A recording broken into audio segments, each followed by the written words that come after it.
할렐루야. 오늘 우리가 읽은 이 본문 말씀을 가지고 내 생의 마지막 순간을 위하여 라는 제목으로 말씀을 나눌 때 우리에게 깨닫는 은혜가 있기를 주님의 이름으로 축원합니다.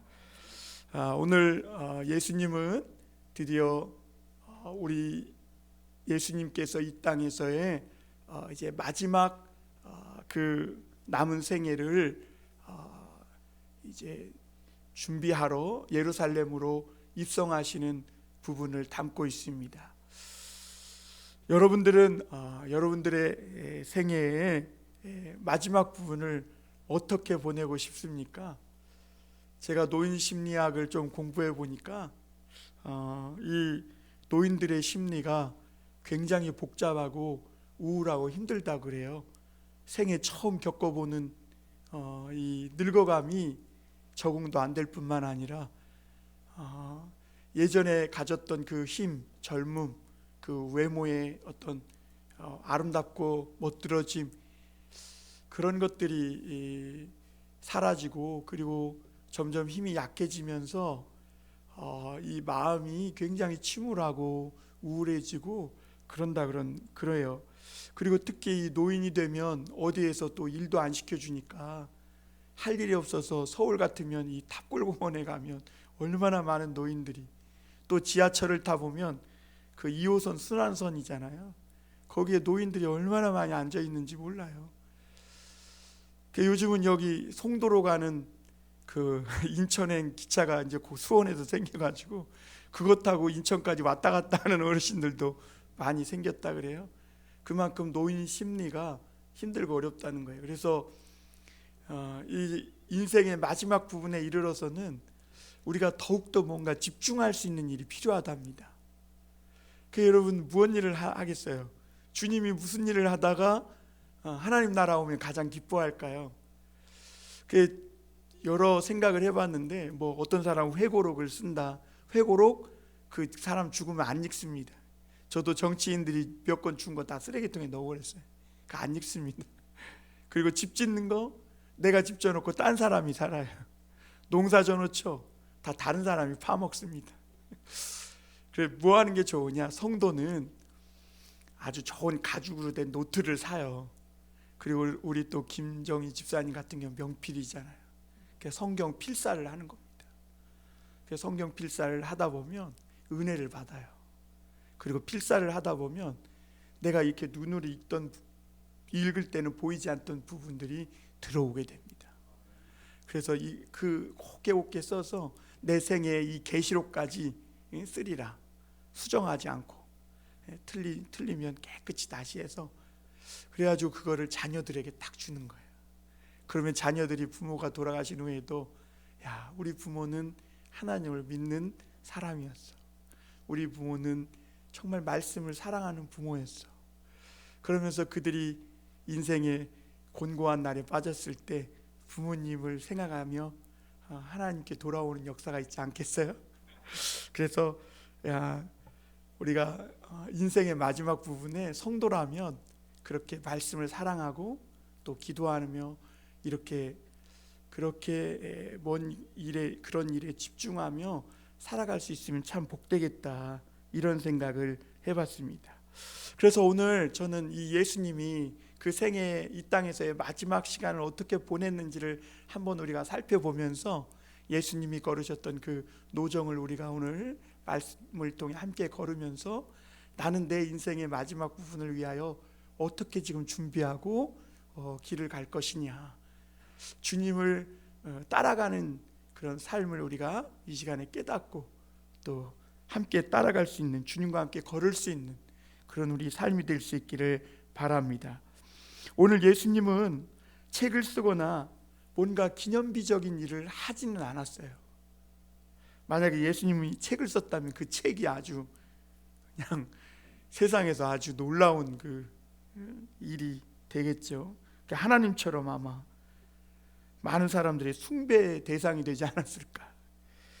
그래서 예수님은 이 땅에서 기념물비를 세우거나 책을 쓰거나 그런 일을 하지 않고 그저 하나님의 말씀, 이 성경 말씀을 기억하시고 그 생의 마지막까지 그 말씀을 순종하여 실천하는 것으로 그 인생의 마지막까지 살아가셨음을 보게 됩니다. 성도의 삶은 유일한 목표가 뭐냐면 내 생의 마지막까지 하나님의 말씀을 순종하며 실천하며 살리라. 그것이 우리 인생의 아주 최고로 사는 그런 아마 가치 있는 삶이 되지 않을까. 예수님은 끝까지 말씀에 순종하시는 순종의 아들로 산 거예요. 그러니까 마귀는 불순종의 아들이라면 예수님은 순종의 아들로 끝까지 사심으로 자기가 죽어서 다시 부활하셨을 뿐만 아니라 또 다른 많은 사람을 구원하는 놀라운 하나님의 구원자가 되신 줄 믿습니다. 그러므로 오늘 우리가 첫 번째 생각해 볼 것은 예수님은 나귀 새끼를 타고 예루살렘에 입성하셨다는 겁니다. 오늘 예수님이 이 예루살렘에 이제 입성하시는데요, 왕으로 이제 예루살렘에 입성하십니다. 그런데 왕으로 입성하시는 예수님의 그 노선을 보면, 여러분, 왕들은 이렇게 예를 들면 대통령이 취임식을 할 때도 대통령이 가는 노선이 있잖아요. 그렇죠? 그 노선은 대개 우리나라의 상징적이고 핵심적인 가장 큰 길을 선택해서 갑니다. 그런데 예수님은 마지막 그가 왕으로 예루살렘에 입성하시면서도 오늘 벳박에, 베다니 이런 길을 통과해서 가시거든요. 벳박에는 뭐냐면 베티는 집이라는 표시고 박에는 설익은 무화과라는 뜻이에요. 그러니까 덜 익은 무화과 마을. 그러니까 이 마을 이름이 별로 안 좋잖아요. 그러니까 좋지 못한 수준의 사람들이 모여 살던 곳이에요. 그러니까 당시 종교인들이 어떤 사회적 상류계층들이었는데 그들에게서 별로 이렇게 좋은 인상을 받지 못하고 배척당한, 사회에서 낮고 가난한 이런 사람들이 모여 살던 베다니 마을 또는 벳박의 마을, 이런 동네를 주님이 통과하셔서 예루살렘으로 왕으로서 입성하시는 것을 보게 됩니다. 그래서 오늘 스가랴서 9장 9절에 보면요, 제가 한번 스가랴서 9장 9절 10절을 읽어드리겠습니다. 시온에 따라 크게 기뻐할지어다, 예루살렘에 따라 즐거이 부를지어다. 보라, 내 왕이 내게 임하시나니 그는 공의로우시며 구원을 베푸시며 겸손하여서 나귀를 타시나니 나귀의 작은 것 곧 나귀 새끼니라. 내가 에브라임의 병거와 예루살렘의 말을 끊겠고 전쟁하는 활도 끊으리니 그가 이방 사람에게 화평을 전할 것이요 그의 통치는 바다에서 바다까지 이르고 유브라데 강에서 땅끝까지 이르리라. 이렇게 스가랴 선지자는 예수님이 이 나귀 새끼를 타고 그런 아주 가난하고 낮은 동네를 거쳐서 예루살렘에 입성하실 것을 이미 수백 년 전에 예언했음을 보게 됩니다. 여기서 이제 이 스가랴가 말하는 시온의 딸, 예루살렘 딸은 이스라엘을 아주 애칭으로 부르는 존귀한 이름이거든요. 그러니까 이스라엘은 하나님의 사랑하는 딸이라는 그런 뜻을 가진 이름인데, 그 당시 이스라엘은 그 이름에 걸맞게 하나님의 품이 있고 또 예의가 바른 그런 아름다운 존귀한 딸로서 이렇게 살아가야 했었습니다. 그런데 이스라엘은 그게 늘 불만인 거예요. 왜 우리가 하나님을 늘 의존하고 왜 우리는 의존적으로만 살아야 하느냐? 왜 우리는 늘 약하고 우리만 꼭 예의를 갖추며 이렇게 손해보며 살아야 하느냐? 이런 것들이 늘 이스라엘에게는 불만이었던 거예요. 그래서 이스라엘은 스스로 강해지기 시작합니다. 그래가지고 막 구소련의 이 푸틴처럼 막 욕쟁이, 싸움꾼, 막 이런 난폭한 그런 나라로 변하기 시작했고, 그리고 싸우면서 한 번도 지지 않는 이런 나라로 바뀌기 시작합니다. 그런데 그 결과 어떻게 됐느냐? 이스라엘은 그야말로 강해지고, 여로보암 시대에는 우리가 열왕기상에서 봤지만 그 주변 나라를 막 다 조공을 받을 정도로 아주 강한 나라가 됐었습니다. 그런데 이스라엘이 그렇게 강해진 만큼 그들은 하나님의 사랑과 보호하심을 다 잃어버리게 됐어요. 그리고 놀라운 일은요, 그들보다 더 강한 폭군 아수르라는 나라가 쳐들어와 가지고 싹 다 그냥 잡아가고 불태우고, 그 이스라엘은 그 신약 성경에서 사마리아 땅이거든요. 그 사마리아 땅은 황폐해져 가지고 열왕기에 보면 나중에 그 아수르 왕이 야, 이스라엘 땅 저 땅을 그냥 저렇게 둬서는 안 되겠다. 그래갖고 이방 사람들 거기다 다 데려다가 살게 해요. 그리고 나서 거기에 유대인들의 피가 섞이면서 나중에는 이 남유다 쪽에 있는 사람들에게 유대인으로서의 어떤 혈통적인 이런 혈통을 인정받지 못하게 되는 그런 모습을 보게 되죠. 그래서 예수님이 그 혈루증 앓는 여인에게 이런 비유를 들잖아요. 자녀의 떡을 개에게 줌이 마땅치 않도다. 그게 무슨 말이냐면 그 당시에 그 이스라엘 지역이 그렇게 아수르에 망하고 혼혈이 되면서 엉망진창이 돼서 유대 사람들은 남유다 쪽에 있는 이 베냐민 지파와 유다 지파에 속한 사람들은 그들을 개라고 이렇게 지칭했던 것을 보고 상종도 안 했음을 보게 됩니다. 그리고 그러한 뭐 비유를 그 일화를 들면 많아요. 요한복음 4장에서도 보면 이 사마리아 여인에 대한 이야기에서도 이 남유다 사람들은 이스라엘 사람들에게 상종도 하지 않고 말도 하지 않는다는 것을 엿볼 수가 있습니다. 그런데 여러분, 이런 것들이 보면 놀랍게도 하나님의 백성들의 역설이라는 겁니다. 우리 고린도후서 12장 7절에서 10절을 한번 찾아보겠습니다. 혹시 못 찾으면 제가 찾아서 읽어드릴게요. 그냥 잘 들으셔도 됩니다. 고린도후서 12장 7절에서 10절인데요. 제가 읽어드리겠습니다.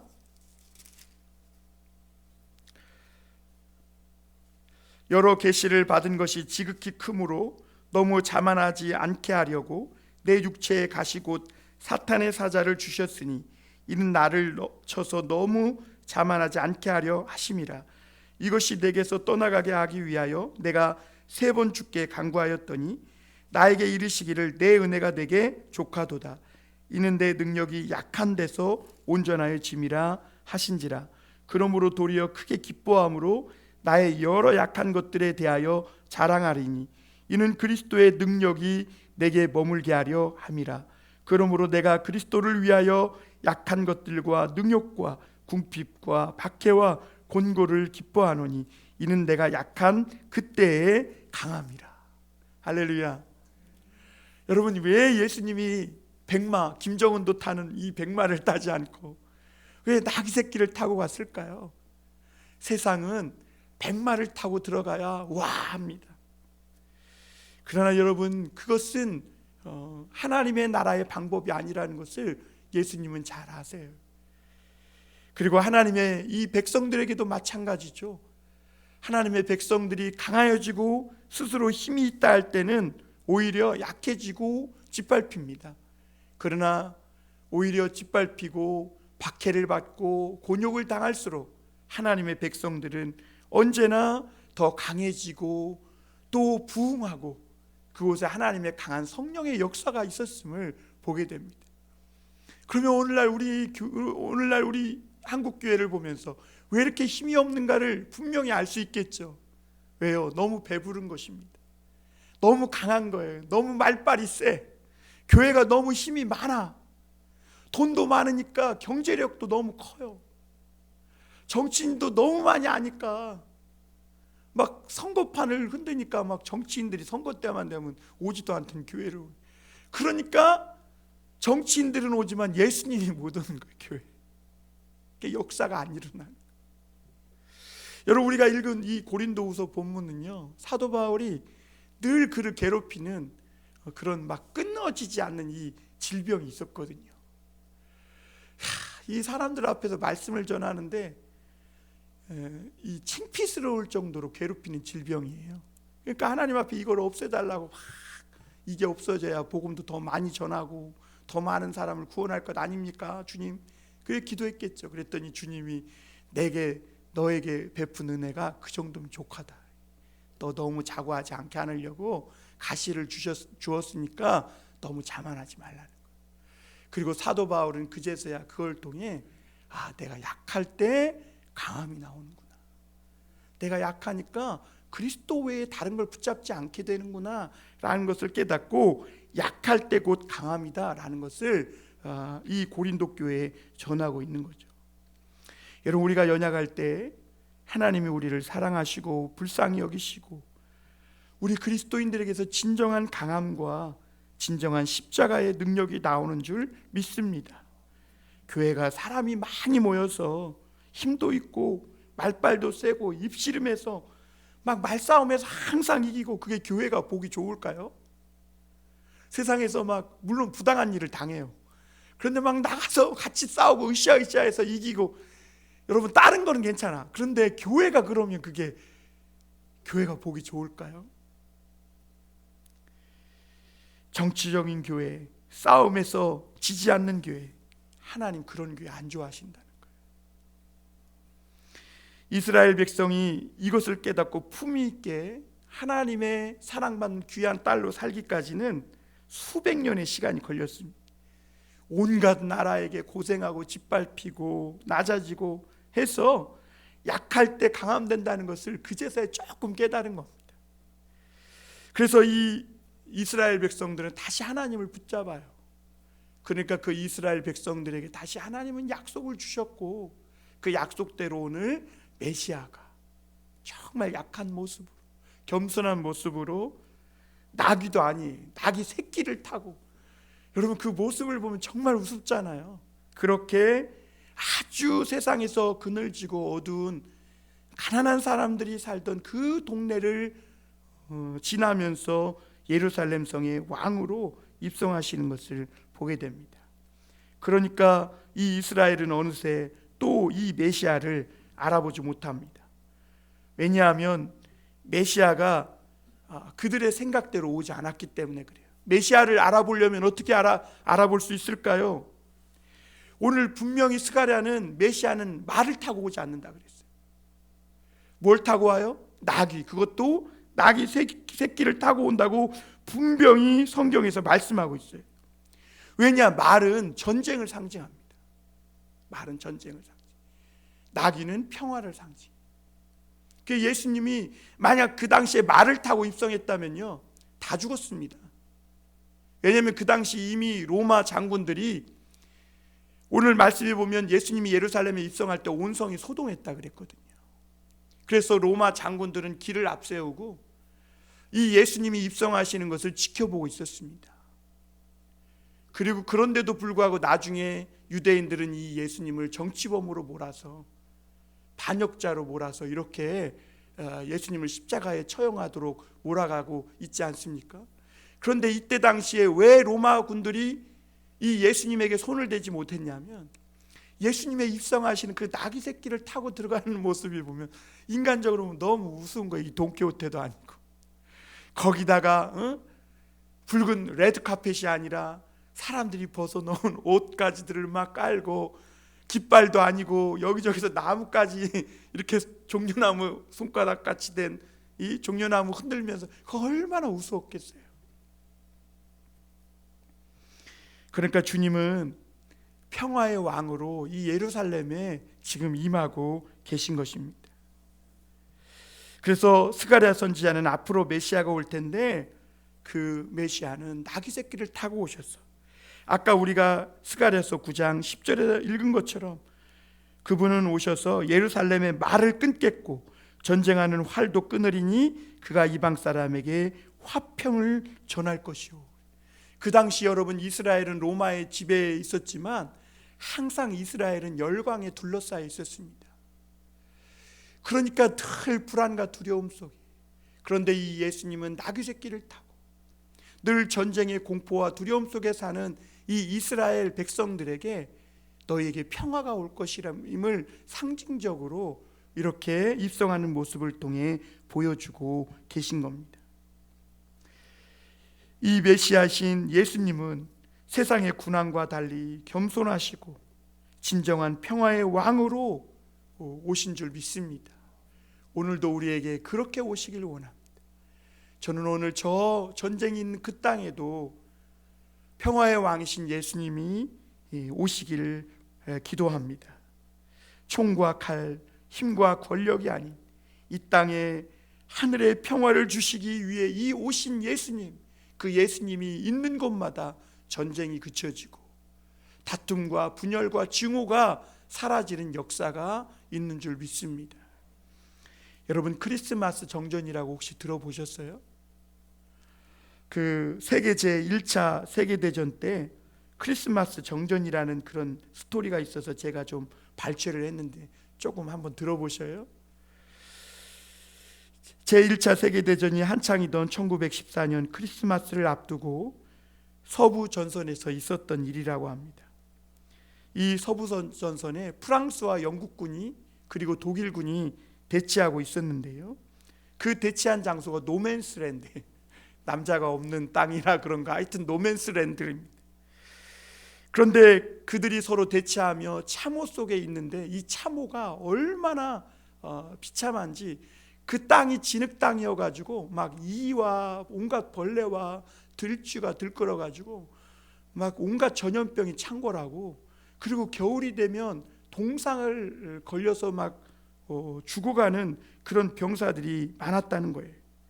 그러던 차에 1914년 12월 24일이 됐습니다. 그러니까 크리스마스의 이 벽난로의 훈훈한 온기가 그 가정집에만 찾아온 게 아니라 그 당시의 표현이 어떻게 되어 있냐면, 이 영국군과 프랑스군 그리고 독일군의 참호 속에도 찾아왔다, 이렇게 기록하고 있는데요, 그 프랑스 영국군과 그리고 독일군은 각자의 참호 속에서 이 크리스마스를 전에 한바탕 전투를 치르고 나서 크리스마스 이브 날 이제 각자 조촐한 파티를 열었다고 합니다. 그래서 전투 식량과 보급품을 크리스마스 식탁 위에 차려놓고 저마다 이제 배고픈 배와 마른 목을 축이며 참혹함과 공포와 외로움의 징후를 덜어내고 있었습니다. 그런데 그때 무엇을 덮으려는지 밖에서는 흰 눈이 내려서 온 세상을 하얗게 덮어놓고 있었다는 겁니다. 그리고 한없이 적막한 밤, 어디선가 정적을 깨는 소리가 들려옵니다. 영국군 참호 속에서 노랫소리가 들려온 겁니다. 프랑스군의 진지에도 독일군의 진지에서도 병사들은 모두 그 노랫소리에 귀를 기울이기 시작합니다. 언어는 알아들을 수 없죠. 서로 말이 다르니까. 그러나 그 친숙한 멜로디가 지친 병사들의 가슴을 어루만집니다. 영국군 진지의 노래가 끝나자 독일군 진지에서 한 병사가 아주 청한 목소리로 노래를 부릅니다. 고요한 밤. 여러분 독일어로 불렀겠죠? 거룩한 밤 불러요. 그러니까 노래가 끝나자 영국군 병사들이 손뼉을 치며 앙콜 외친 거예요. 그리고 이번에는 영국군 병사들이 백파이프를 불기 시작합니다. 빰빰빰빰 빰빰, 참 반가운 신도요, 막 불어요. 그랬더니 조금 전에 고요한 밤 거룩한 밤을 불렀던 이 독일군 병사가 그 반주에 맞춰서 또다시 노래를 부르기 시작한 겁니다. 그러자 이 백파이프를 불던 이 병사는 크리스마스 트리를 들고 참호 밖으로 나왔다고 합니다. 여러분 평소 같으면 참호 밖으로 철모스가 내밀기만 해도 막 총탄이 빗발치듯 사격이 있었을 텐데, 그날은 이상하게도 아무도 이 사병을 향해 사격을 가하지 않았다고 합니다. 그리고 사방이 얼어붙은 그 노맨스랜드에 캐롤이 포근하게 울려 퍼지면서 캐롤송이 퍼지는 동안에는 아무도 사격을 가하거나 어떤 적대적인 행위를 하지 않았다고 해요. 그리고 이윽고 이제 각 각국의 장교들이 모여서 그날에 전투하지 않기로 결의를 했다고 합니다. 그리고 프랑스 장교는 얼른 진지로 뛰어가서 샴페인을 가져와 가지고 군포 군용 식기에 샴페인을 따라 마시면서 크리스마스 휴전을 위해 서로 건배를 했다고 그럽니다. 그러자 이제 삼국의 병사들도 노맨스랜드로 모여들었습니다. 그리고 서로에게 와인과 샴페인을 따라주면서 초콜릿과 과자와 또 이런 케이크를 나눠 먹고 품 안에 있던 막 가족 사진들도 막 서로 꺼내 보여주면서 그리움을 달래주면서, 그리고 우리가 전쟁이 끝나면 다시 만나자고 하면서 주소도 적어주면서 그렇게 그날 밤 그렇게 하루를 보냈다고 합니다. 그래서 그날 저녁에 한 병사가 장교에게 일지에 어떻게 적을까요? 라고 물었더니 오늘은 독일군에 적대 행위가 없었다고 적자고 그랬대요. 그리고 그 다음 날이 밝았습니다. 어김없이 날이 밝아왔지만 그날은 연날과 다른 크리스마스 날이었다. 삼국의 병사들은 노맨스랜드에 흩어진 희생자들의 그 시신들을 다 같이 수습해서 장례식을 치러줬다. 그리고 카드놀이도 하고 축구도 차고 그러면서 그날 정전을 휴전을 하고 싸움을 하지 않았대요. 그런데 나중에 기록을 보니까 그 병사들을 싸울 전의가 없다 그래갖고 다 데려다가 아주 격렬한 전투가 벌어지는 장소로 다시 재파견했다고 그러더라고요. 어쨌거나 이렇게 그 크리스마스 이브날 시작된 한 병사의 노래로 말미암아 그 1914년 그 세계 1차 세계대전 아주 뜨거운 전투가 벌어지던 그곳에 정전이 일어나고 많은 병사들이 서로 총을 겨누던 병사들이 크리스마스 트리를 놓고 그 안에서 주님의 평화를 누리는 그런 시간이 있었다는 거죠. 예수님은 오늘 스가랴서 9장 9절 말씀을 알고 그 말씀을 묵상할 뿐만 아니라 실천하시면서 오늘 이 예루살렘 성에 입성하신 것을 보게 됩니다. 성경을 묵상하고 해석하고 삶에 적용할 때 여러분 능력이 나타나는 줄 믿으시길 바랍니다. 죄를 이기는 능력, 자신을 이기는 능력, 자기의 인생의 마지막 남은 그 부분을 아름답고 가치 있게 열매 맺은 그런 열매 맺는 삶을 살 수 있는 능력이 바로 오늘 이 예수님이 주신 이 말씀을 순종하며 뒤따라가는 그런 성도들에게 올 줄 믿습니다. 오늘 주님께서 주가 쓰시겠다 하면 나귀를 풀어오라 하셨어요. 그때 나귀를 타고 가시는데 많은 사람들이 호산나 주의 이름으로 오시는 이여 하며 막 주님을 찬송했어요. 이상하죠?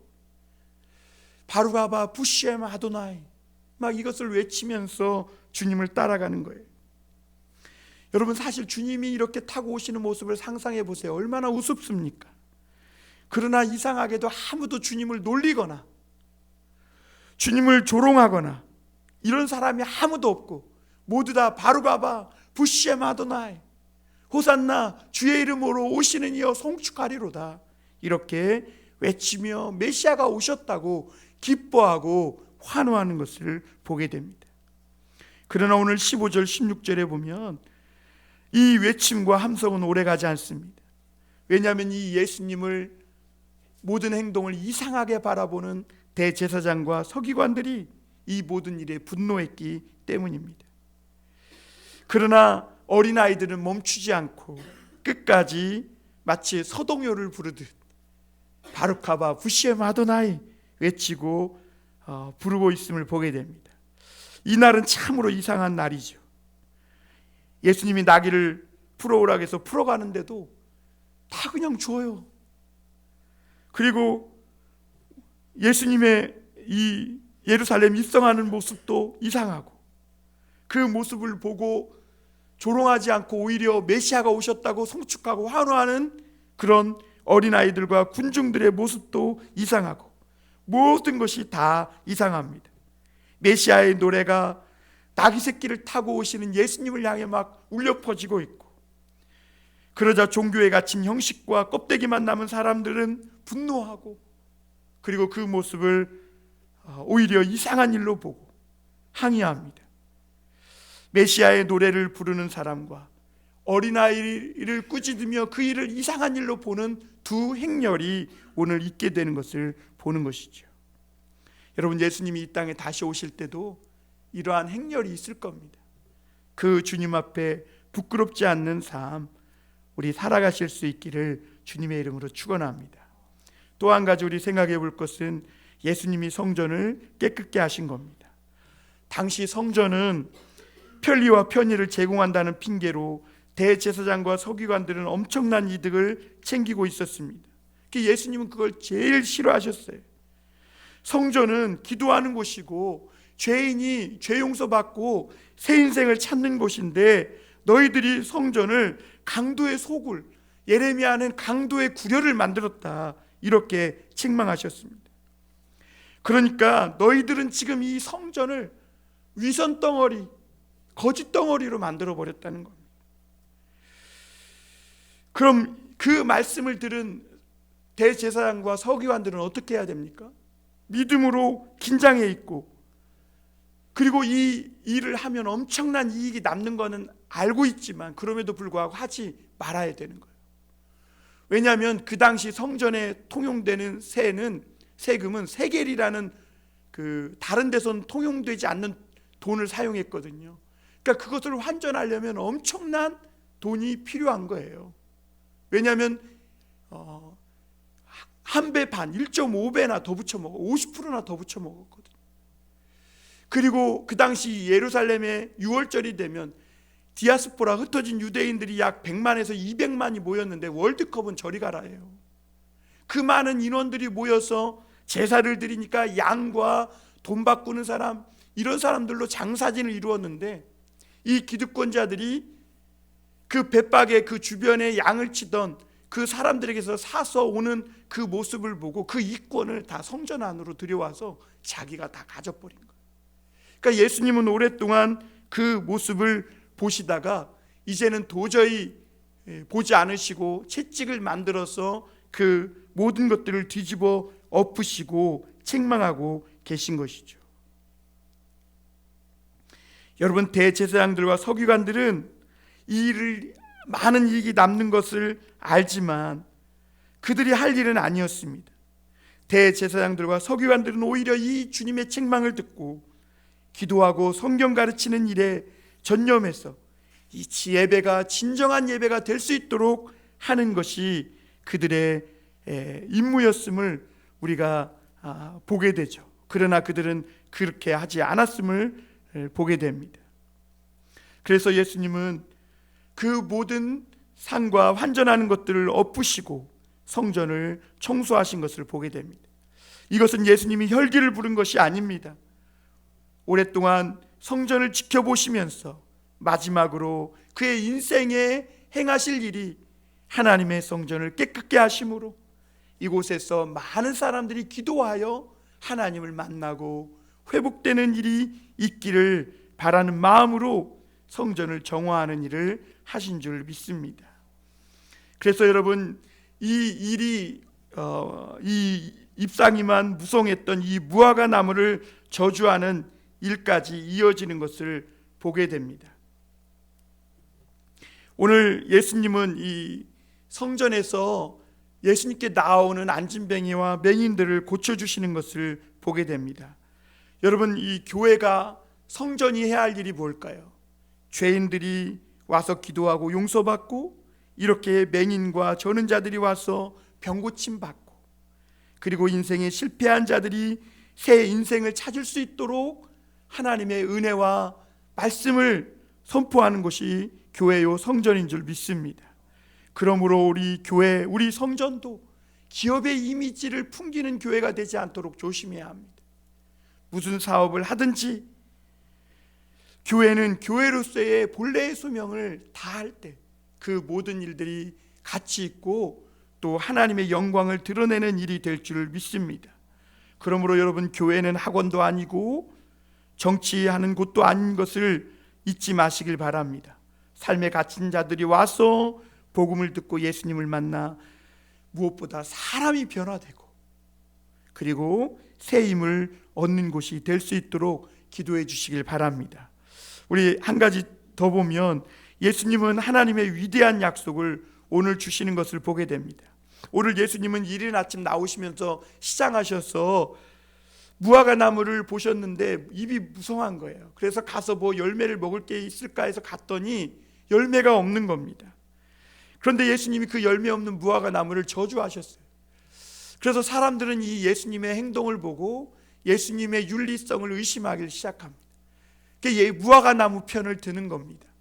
그런데 여러분, 이것을 예수님의 윤리성이나 도덕성을 판단하라고 이 말씀을 우리가 묵상할 것이 아니라 이 말씀을 통해 예수님이 우리에게 무엇을 깨닫게 해주려는지를 우리는 알아야 합니다. 이 말씀은 그 전에 성전을 정화하신 예수님의 그 말씀과 이어지는데요, 예수님은 원래 저주하고 잘라내고 베어내고 이런 걸 잘하시는 분이 아니라 도리어 꺼져가는 심지도 끄지 않고 상한 갈대도 꺾지 아니하시는 예수님이십니다.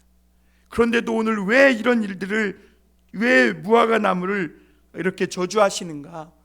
사실 무화과 나무는 이때가 열매가 열릴 때도 아니고, 그리고 이 마가복음에 보면 이 무화과가 이 가도 열매가 없어서 그냥 열매가 열긴 열지만 그것들은 제대로 된 열매가 아니라 그 지방에 가난한 사람들이 오며 가며 그냥 따먹도록 내버려둔 그런 열매들만 맺히는 그런 때라고 말씀하고 있습니다. 그럼에도 불구하고 주님이 이렇게 하신 것은 이스라엘의 위선과 예루살렘 성전의 위선을 이 무화과 나무를 통해 우리에게 말씀하시고 가르치고 있는 줄 믿습니다. 여러분, 위선이 뭐죠? 없는 것을 있는 것처럼 하는 게 위선이에요. 믿음이 없는데 믿음이 있는 척 하는 거. 하나님에 대한 사랑도 없는데 사랑이 있는 척 하는 것이 그게 위선이에요. 예루살렘은 뭔가 있는 것 같이 화려했어요. 대제사장들의 의복도 화려했고 절깃된 수백만 명의 사람들이 모여서 제사 드렸고, 그래서 겉으로만 볼 땐 야, 저기에 뭐가 있는 것 같다, 대단하다, 이런 생각이 들었어요. 그러나 거기에는 정말 아무것도 없었습니다.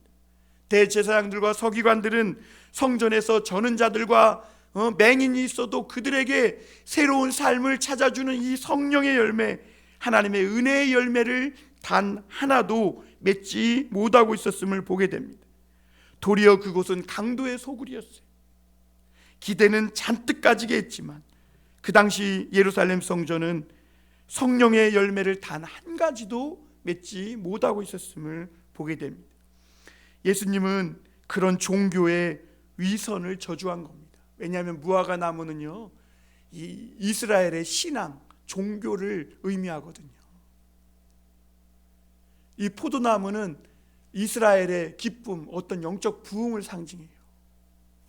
그러니까 이 무화과 나무, 열매 없는 잎만 무성한 무화과 나무를 저주하신 것은 예루살렘과 이 대제사장들이 가졌던 이 종교, 그들이 가졌던 이 종교적 위선에 대해서 예수님이 가차없이 책망하신 것입니다. 여러분, 오늘 이 말씀은 오늘날 우리 이 땅의 한국교회와 성도들에게 참 뼈아픈 말씀으로 받아들여야 될 줄 믿습니다. 주일마다 많은 인파가 모이고 한국교회는 어느새 세계 속에서 유명해졌습니다.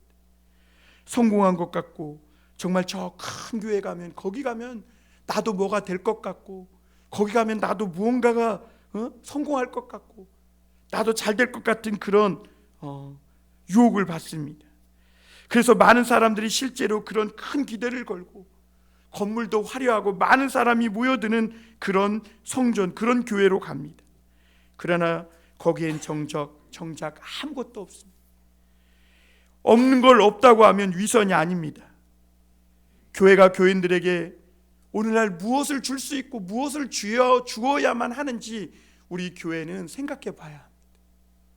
우리는 오늘 예배 드리면서 물론 여기에는 아주 극소수의 인원이 모여 있습니다. 그러나 여러분, 우리가 교회라면, 정말 이곳이 하나님을 예배하는 곳이라면, 이곳이 하나님이 임재하는 성전이라면 우리는 이 세상 사람들에게 무엇을 줄 수 있고 또 무엇을 주어야 하는지 분명히 생각하며 살아가야 될 줄 믿습니다.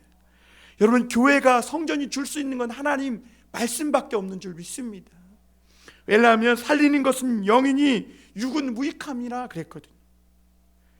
하나님의 말씀을 통해, 기도를 통해 그리스도 안에서 믿음과 사랑과 이 소망을 느끼며 절망 속에 있던 사람들이 다시 일어날 용기를 주고 손을 잡아 주는 것, 그것이 오늘날 교회가 해야 할 가장 중요한 역할임을 기억하실 수 있기를 바랍니다. 오늘 예수님은 20절에서 제자들이 무화과 나무 뿌리가 마른 거에 대해서 묻자 주님은 긍정적인 말씀으로 답변해 주십니다. 우리 이 말씀을 읽고 우리 정리하고 마치겠습니다. 21절, 22절 우리 한번 같이 읽어볼까요? 시작. 예수께서 대답하여 이르시되 내가 진실로 너희에게 이르노니 만일 너희가 믿음이 있고 의심하지 아니하면 이 무화과 나무에게 된 이런 일만 할 뿐 아니라 이 산더러 들려 바다에 던져지라 하여도 될 것이요 너희가 기도할 때에 무엇이든지 믿고 구하는 것은 다 받으리라 하시니라. 예수님은 그 인생의 마지막을 하기 전에 제자들에게 위대한 약속을 해주십니다. 이 나무가 저주 받아서 뿌리까지 마른 그런 일을 보고 긍정적인 면으로서 대답하시면서 너희들이 이것을 받느냐? 너희들은 이런 일만 아니라 이제는 너희들은 더 큰 일도 하게 될 거다. 다만 너희가 하나님의 말씀을 의심하지 않고 믿고 기도할 때 이런 일만이 아니라 너희가 구하고 기도하는 모든 것을 다 받을 것이다. 할렐루야. 여러분, 여기서 믿고 구한다는 것은 우리가 자꾸 의심 때문에 하나님과 세상 사이에 왔다 갔다 하지 않고 하나님께 전심으로 내 삶을 맡기고 살아가는 것을 의미합니다. 여러분, 어떤 일도 기도로 안 되는 일이 없는 줄 믿습니다. 예수님이 이제 제자들에게서 떠나가시고 제자들에게 비결을 가르쳐 주시는데 그 비결은 바로 너희가 기도함으로 이 세상 안에서 예수 그리스도 안에서 불가능한 것이 없다는 것입니다. 여러분, 우리가 성경을 읽고 해석하고 성경을 살아갈 때 그리고 그 삶 속에서 기도할 때 그때 이런 놀라운 능력들이 우리에게 나타나게 되는 줄 믿습니다. 열매 없는 위선의 삶이 벗겨지고 하나님의 응답이 저와 여러분에게도 이렇게 나타나게 될 줄 믿습니다. 사랑하는 성도 여러분, 사람은 다 풀과 같고 꽃처럼 금방 마르고 떨어집니다. 그러나 하나님의 말씀은 영원합니다. 우리는 무엇을 위해 살아가고 우리 생의 마지막 순간을 어떻게 살아갈 것인가? 여러분, 우리에게 조금도 위선은 없을 수는 없습니다. 그러나 너무 위선적이면 하나님이 싫어하십니다. 우리가 약할 때 강함 되시는 하나님, 이 비밀을 깨닫고 오늘 하나님의 아름다운 품이 있는 믿음의 딸, 기도하는 아들, 딸들로 우리가 돌아가야 될 줄 믿습니다. 내 인생의 마지막 순간까지 위선에 빠져 열매 없는 삶 살지 말고 불로 연단하여도 없어질 금보다 더 순결하고 아름다워 이렇게 예수님의 발자취를 따라 예수님이 가신 여정을 따라 나도 따라가는 저와 여러분들이 다 되시기를 주님의 이름으로 축원합니다. 기도하겠습니다.